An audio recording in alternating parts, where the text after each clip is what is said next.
Në qoftë se do të flisnim ne të dy, do të ishim duke folur nga Gjermania ose nga në një vend tjetër i Bashkimit Evropian, ku ne pretendojmë të shkojmë. Tani biseda jonë do të ishte ose do të ishte përqendruar tek protestat qytetare që do të kishin lindur sepse mundet pra një organ i besueshëm si prokuroria e posaçme ju thotë që është abuzuar me paratë e tyre, ose do të kishim një dorëheqje masive të qeverisë për shkak dhe të drejtorive në varësi për shkak të një afere kaq të madhe, që bëhet fjalë deri në 40 milionë euro. Por fatkeqësisht ne jetojmë në një vend ku shpeshherë aferat, akuzat, hetimet nuk përbëjnë ndonjë. Po. Që të jemi të saktë, SPAK-u, të paktën atë njoftimin që e kemi parë të gjithë, ka folur për disa procedura të tenderit, jo për të gjithë tenderin, se ka dallim të madh, domethënë, se kjo implikon edhe ndoshta të gjithë qeverinë, nëse do ishte i gjithë tenderi. Po, por normalisht ne jemi mësuar që edhe kur zyrtarët e lartë kanë qenë në hetim, ju është bërë një proces publik, pra janë diskutuar, janë hapur dosjet, janë kritikuar, ka pasur luftë brenda partive. Ne kemi një rast tjetër, pra zonja Balluku është e pandehur, pra ndryshon rasti kur është në hetim, që edhe mund të mos ketë lidhje me çështjen, dhe ndryshe është kur e pandehur. Pra SPAK-u, prokuroria e posaçme, ka mbaruar punë me përfshirjen e saj në këtë aferë. I takon gjykatës posaçme tani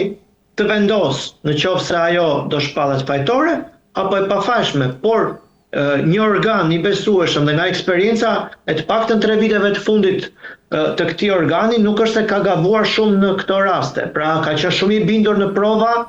dhe ka pasur mjetet e nevojshme për t'i krijuar këto prova. Pra ne dim që SPAK-u ka metoda speciale të hetimit, pra nuk është si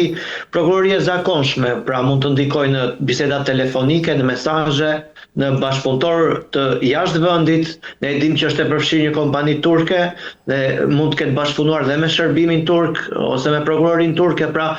ne dim që ky lloj organi është sui generis, pra nuk kemi të bëjmë me një prokurori të zakonshme, dhe duke qenë të tillë, ne sigurisht kemi një lloj besueshmërie se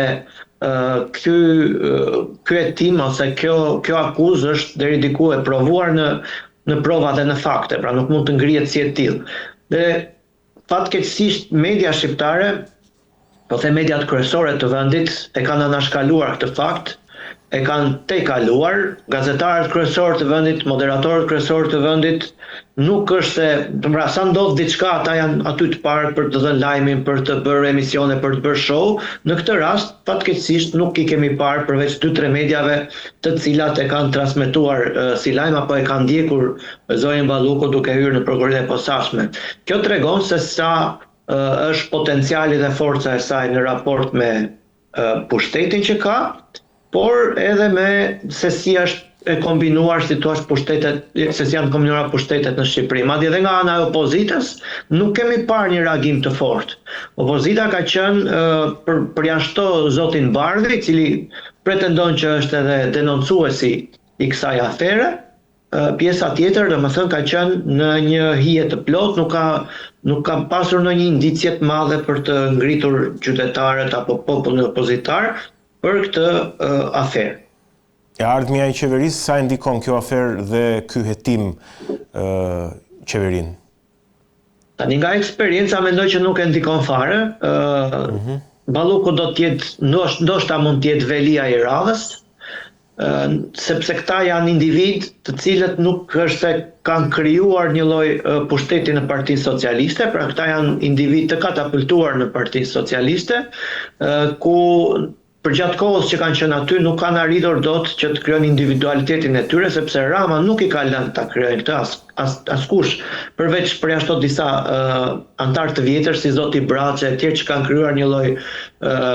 të afilacioni me elektoratin e majt. Këta janë individ të cilët kanë akumuluar pushtet politik, ekonomik përgjatë qeverisjes, sepse nuk kanë qenë fare, për shembull, zonja Balluku në opozitë nuk është njohur, kur ka qenë Partia Socialiste në opozitë, pra nuk e ka njohur elektoratin e majt, po ajo është e tillë e fuqishme sepse ka pushtet politik dhe ekonomik. të cilin e ndan me disa bashkëpunëtor, me disa deputet të qarkut të vetë dhe kaq dhe është i kufizuar si thua fuqia e saj. Në momentin që ajo goditet, nuk goditet pushteti Partisë Socialiste dhe Edi Ramës në kuptimin e asaj që thoni ju çfarë do ndodh me qeverin apo me mandatin. Nuk ka për të ndodhur gjë, nga eksperjenca flas gjithmonë. Por ka për të ndodhur ndoshta një zvendësim gradual i saj me një dorëheqje, me një tërheqje dhe pastaj duke lënë atë të vazhdojë përballjen e saj me drejtësi. Mirë, dua të shkojmë në një çështje tjetër, në fakt,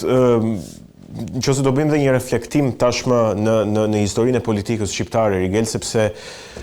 ish kryeministri i Shqipërisë Fatos Nano ka ndruar jetë, pati shumë debat në rrjetet dhe në media, por ndoshta në rrjet më shumë, sa i takon trashëgimisë së tij politike, duke përmendur figurat më të rëndësishme politike të Shqipërisë sot, Sali Berishën, Edi Ramën, Ilir Metën, pse jo, por dhe ata më të rinjt. Në këndvështrimin tënd, çfarë analize do t'i bëje Fatos Nanos dhe këto debate sa të qëndësishme janë? Pati dhe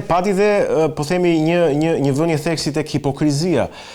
e këtyre homazheve për Fatos Nanon. Pra nga njëra anë promovojmë një lider liberal si Fatos Nano, nga ana tjetër sot situata në të dyja partitë e mëdha paraqitet shumë ndryshe nga trashëgimia politike e Fatos Nanos.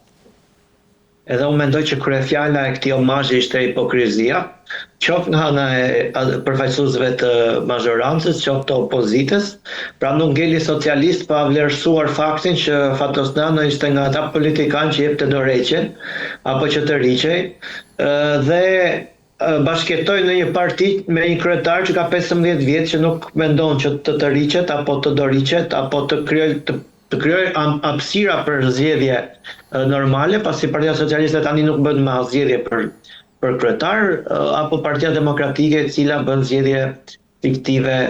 dhe dihet para se kush do fitoj përpara se të bëhen këto zgjedhje. Kështu që hipokrizia ishte prezente, jo vetëm në këtë aspekt, po dhe në aspektin e vlerësimit të figurës të zotit Nano, shumë kritik të tij, po shumë kundërshtar të tij, po shumë njerëz të cilët e kanë akuzuar atë për afera, për korrupsion, për një qeverisje ndër më të korruptuarat në Ballkan, ndërkohë që ai qeveriste vendin për informalitet dhe për shumë çështje që kishin të bënin me personin e tij dhe integritetin individual të tij, ata persona tashmë vlerësonin figurën e tij, vlerësonin kontributin e tij etj. Nuk e di, ndoshta e tillë është politika në vendin tonë, ndoshta e tillë është politika në përgjithësi, ne si qytetar ushqemi me atë që na japin, dhe prandaj them që dhe një lloj hipokrizie u evidentua nga gjithë klasa politike, e cila kur Nano ishte në pushtet ishte armike, dhe kur Nano nuk ekzistonte më, ishte vlerësuese e figurës së tij. Brenda Partisë Socialiste ishte hipokrizia tjetër e personit dhe liderit që ata donin që të rriqet etj, por ndërkohë pranojnë të gjithë të udhëhiqen nga një lider i cili nuk bën zgjedhje. Kështu që kështu do ta komentoja figurën e tij, pastaj si individ unë kam qenë shumë i ri në kohën që Nano ka qeverisur, nuk është se mbaj mend për ndonjë të jetë spikatur për ndonjë vlerë në qeverisje, unë mbaj mend 2004 në vendi ishte në recesion ekonomik, ishte në korrupsion të lartë, krimi ishte nivele të larta, emigracioni ishte nivele të larta për shkak të keqeverisjes, kështu që nuk është se më kujtohet për ndonjë vlerë në këtë aspekt. Unë më shumë do doja të të pyesja edhe nëse problematikat e qeverisjes së sotme, dhe nuk e kam fjalën vetëm për qeverisjen e Partisë Socialiste, por duke e marrë mbas Fatos Nanos, pra qeverisjen e Partisë Demokratike dhe Partisë Socialiste, janë me problematikat, po e theksoj, janë vijimësi, po themi, e atyre të Fatos Nanos, janë fuqizim dhe zmadhimi atyre problematikave. Në fakt, se ka një historike dhe problematika, nuk fillon sot me Edi Ramën, ose me Sali Berishën, ose me Ilir Metën. Në fakt me Ilir Metën fillon. Do me thënë, pas qeverisjes të Nanos, sigurisht që pati një formalizim të ekonomisë, pati një lloj, pra qeverisja 2005-2009 unë do ta vlerësoja si qeverisjen më të mirë të së djastës, ku pati formalizim të ekonomisë, pati një lloj rregullim ligjor të shtetit, por nga ana tjetër me bashkimin në 2009 me LSI-n, yri në treg, si thua, klientelizmi politik, ku ministrit u shitën, ku vota u shit, ku gjithçka doli në shitje dhe u kthyen përsëri në atë batakun e viteve të mëparshme, qoftë krijuar nga qeveria e demokratëve apo qoftë socialistëve, ku korrupsioni arriti deri aty sa prodhoi protesta të mëdha të fuqishme, edhe pas qeverisë me Ilir Metën, Rama erdhi me një premtim për një qeveri ndryshe dhe përsëri Rama e mbarti në koalicionin e tij qoftë LSI-n si parti, po qoftë edhe mentalitetin e pazarit në politik, e cila na shoqëron edhe ditët e sotme, ku kemi parë vetëm muajt e fundit se si individ të cilët aderonin tek opozita kanë morën poste publike tek mazhoranca, pasi e panë që opozita nuk fitoi. Qeveria Rama, e cila erdhi në pushtet në vitin 2013 me premtime ndryshe nga qeveria Meta Berisha, edhe ajo qeverisi me klientelizëm politik, mbarti LSI-n brenda, po dhe problemin brenda, dhe sot kemi një qeveri e cila i reflekton gjitha, siç thatë ju, ato probleme të qeverisjeve të shkuara, por krijoi dhe një opozitë e cila është e orientuar tek klientelizmi dhe jo tek idealet politike. Pasi kemi individ që vetëm muajin e fundit ishin në poste shumë të larta politike në opozitë dhe e lanë opozitën dhe qytetarët të cilët i kishin besuar për një post administrativ, drejtor spitali, zëvendësministër e tjerë, cila përkthehet vetëm në një rrogë. Pra e shitën idealin, postin, opozitën, opozitarizmin dhe atë që ju kishin krijuar individëve për një rrogë, domethënë për një post drejtues. Mirë, dua të flasim edhe për diçka tjetër të fundit, jo më pak të rëndësishme, meqense folëm për opozitën dhe mazhorancën, duke u nisur nga kjo e fundit, përveç këtyre drejtorëve të vegjël që vinë nga Partia Demokratike, apo bëhet gati një pakt midis mazhorancës dhe opozitës për ndryshime kushtetuese, jo më për formimin e komisioneve për reformën territoriale dhe atë zgjedhore, që janë formuar tashmë, por për ndryshimet kushtetuese, ndryshimin e strukturës dhe arkitekturës politike të vendit, ndryshimin e kuvendit dhe ndoshta të formës së qeverisjes, ndoshta, nuk e di. Mendoj që fakti që opozita pranoi kaq shpejt krijimin e komisioneve të reformës zgjedhore dhe territoriale, pas një retorike e cila nuk do njifte zgjedhjet fars, ishte një opozitë që kishte një gjuhë tjetër komunikimi për sa i përket zgjedhjeve, arriti krijuan komisionet dhe tashmë kanë hedhur teza për të shtuar Senatin si një pjesë të arkitekturës të parlamentit të ardhshëm. Nga ana tjetër, mazhoranca ka hedhur tezën e shkurtimit apo reduktimit të numrit të deputetëve, dhe unë mendoj që kjo ka një arsye të cilën e kanë artikuluar deri diku partitë e reja, për të mbajtur përsëri të dyja, si thua, shprenat dhe çelësin e pushtetit në Shqipëri.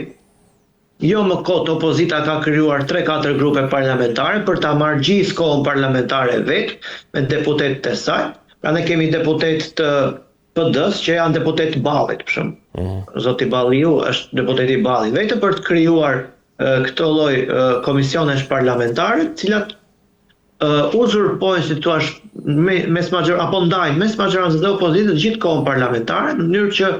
partitë e reja, megjithëse morin numër të konsiderueshëm votash, të mos kenë hapësira dhe mundësi për të rritur, thua, elektoratin e tyre. Kështu që do shkojmë prapë aty ku kemi qenë, reforma do bëhet në lokal ose në një restorant të mirë, pra nuk do i nështrohet një debati publik, një konsultimi apo pse jo ndryshimi kushtetues duhet t'i nështrohet një referendumi, sepse ndryshimet e fundit janë bërë me një referendum, pra kushtetuta e 98-s është nështruar një referendumi, ose ndoshta janë teza për konsum publik që ne dhe të tjerë që konsumojnë mbrëmjet e diskutimit të flasin mbi këto tema dhe të harrojmë temat kryesore për të cilat duhet flitet, korrupsioni qeverisës, ajo që Odir ose Beodir ka thënë në raportin e saj dhe ka nënvizuar me të zeza, partia përdori pushtetin, administratën për të krijuar favore politike në zgjedhje. Kështu që çfarë do ti më të thot Odiri? Odiri të ka thënë, u përdor administrata, ti si opozit, mirë mazhorancës i vjen mirë. Po që duhet të senati kur ty Odiri të thotë, ore, ky nuk ka parti, ky ka shtet që e përdor në fushat. Pra, a mundet të investojmë këtu dhe t'i bëjmë një blokadë mazhorancës për këtu? Atëherë këtu më lindin dy pyetje, ose opozita pret që të marrë pushtetin që të cilët një lloj si mazhoranca, ose janë ndarë pushtetet dhe janë ndarë,